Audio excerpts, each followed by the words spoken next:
Pradėjau nuo mažo kioskelio, nuo savo tokios mažos svajonės, kuri išaugo į restoraną. Ko patys tikriausiai net nelabai tikėjom, kad taip gali būti. Ne to siekiam iš tikrųjų, mūsų tikslas buvo skaniai tiesiog gaminti, valgyti. Skaniai gaminti maistą ir viskas. Ir tiekti tai atvykusiems čia svečiams ir vietiniams žmonėms tiesiog kokybiškai ir gerai.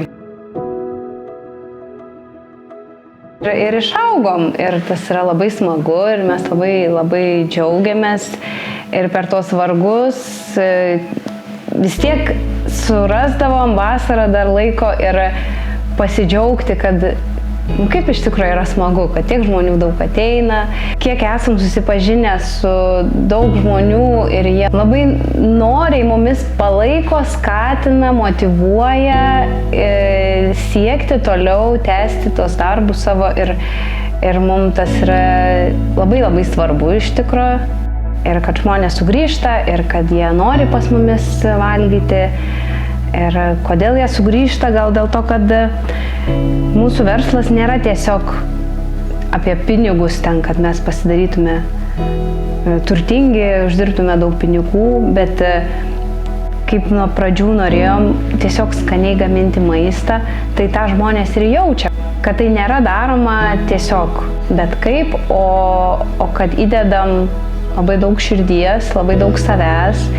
Apie viską stengiamės pagalvoti, kad žmogui būtų gera patirtis. Tiesiog ateiti pas mus pavalgyti, pasėdėti, pažiūrėti į marias. Darom taip, kaip norim, kad mes taip jaustumėmės. Dėl to gal ir kilo ta idėja, kad padaryti dabar kioskelio namus. Kad visi tilptų. Kad tilptų tiek, kiek reikia, iš tikrųjų, čia visų nelabai ištalpinti. Ką valgo vietiniai? Vietiniai, kaip aš nuo vaikystės prisimenu, kad gaudavau aš tik žuvį, nes tėtis buvo žvejys, broliai žvejai. Ir mama visokiausiais būdais ruošdavo žuvį ir apgaudinėdavo, kad kotletai mėsos, bet ne mėsos.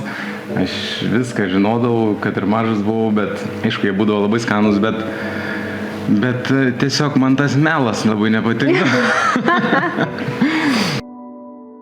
Taip pat dabar atsidarė šitą naują vietą, taip pat įdėjau mamos kotletukus.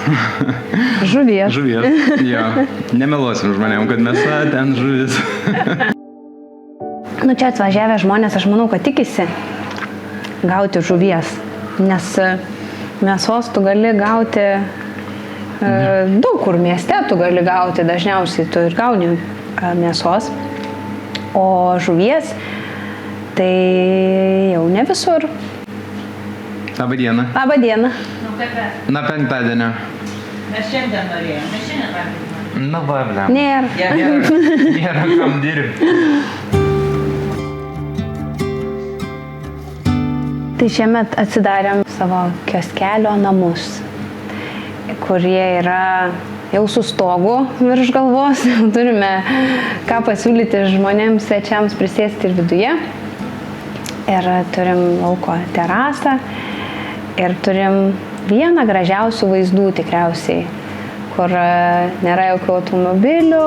Yra tiesiog tik gamta, marios, paukščiai ir poilsiautojai bevaikštantis palei marias. Buvo daug iššūkių iš tikrųjų čia viską įsirengti. Nėra taip viskas paprasta ir lengva, bet turėjom tam daug laiko, visą rudenį, žiemą ir pavasarį. Ir įsikūrėm ir labai iš tikrųjų džiaugiamės rezultatu. Pasidarėm taip, kaip mums kad patinka. Tiesiog norėjom šiltos, jaukios vietos, kad jaustųsi žmonės, kaip atėjo pas mus į namus. Tai aš manau, kad tas jaučiasi. Šiaip jau svečiai sako, kad jaučiasi. Tai labai smagu, kai pasieki tą tikslą, kai supranta žmonės tą idėją, kokią tu turėjai pačiam pirmam taške.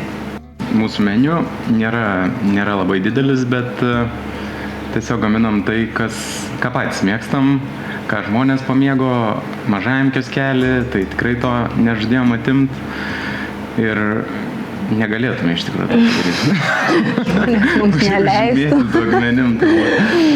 Tai gaminam tą, ką gaminam, fish and chipsus, takus, tada įsidėjom šnicelį, dešreles naminės, kotletukus, kaip minėjau. Daug prisidėjom visokiausių užkandžių, kad žmonės galėtų atėję dalintis, sėdėti prie bendro stalo, kaip namuose ir dalintis.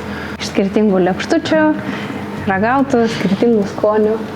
Gal žmonės galvoja, mums yra labai smagu, nes mes galim dažnai važiuoti prie jūros, maudytis jūroje, degintis ir visaip kaip poilsiauti. Nors iš tikrųjų mes net nematom tos jūros per visą vasarą ir nė kartą nenueinam. Tikrai nė kartą. Vat, ten prie ta vieta gelbėdavo, kad lydavo, tai galėdavom užsidaryti ir biškį kažkur nueiti, o šita vieta jau nebeleidžia. Bet vis tiek prie jūros nenueisi, prie jūros nebenueisi. Dažnai žmonės klausia, tai ką jūs veikėt žiemą? Ale čia jūs pradirbat va čia porą mėnesių ir tada jau ką, jūs nieko neveikėt.